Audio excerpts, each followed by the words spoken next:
Bonjour. Je vais vous poser quelques questions. Dans cet espace de coworking, qu'est-ce qui vous plaît?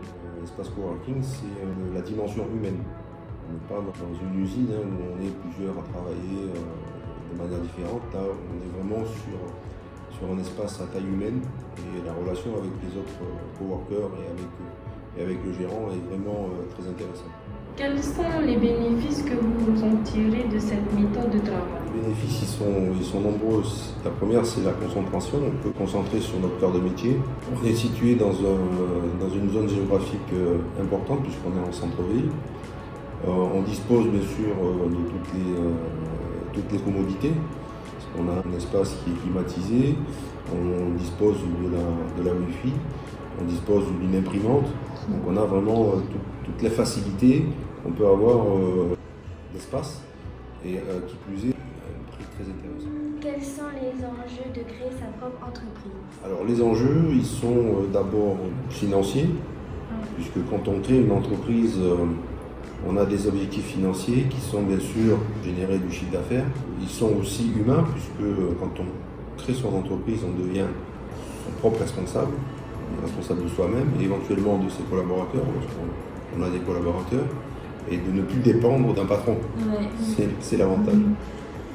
Pourquoi avez-vous choisi d'être dans un espace de coworking?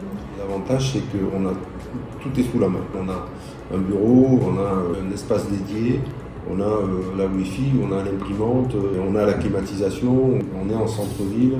Ce sont vraiment tous ces avantages-là qui font qu'on choisit plutôt cette manière de travailler qu'une autre. À quoi ressemble une journée typique dans votre espace?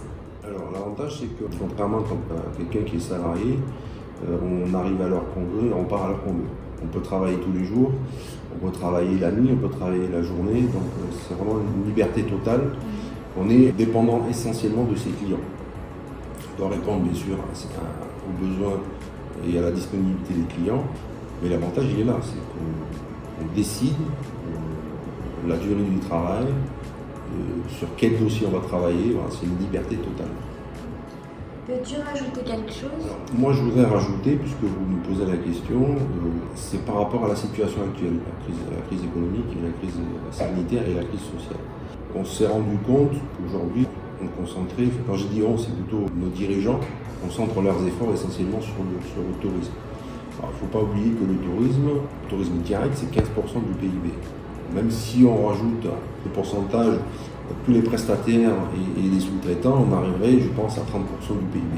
C'est-à-dire qu'il reste encore 70% de secteurs d'activité qui ne sont pas liés au tourisme. Et moi, je voudrais dire à ces 70%, pas laissés pour compte, mais qui ne font pas partie aujourd'hui des efforts faits par le gouvernement, que notre entreprise, AERH Consulting, est là pour les conseiller, pour les accompagner et pour les soutenir dans leurs démarches, dans leurs projets et dans la gestion quotidienne de leurs ressources humaines. Alors qu'ils n'hésitent pas surtout à prendre contact avec nous. Voilà ce que j'aimerais rajouter. Ok, merci. Merci beaucoup, merci à vous. Voilà.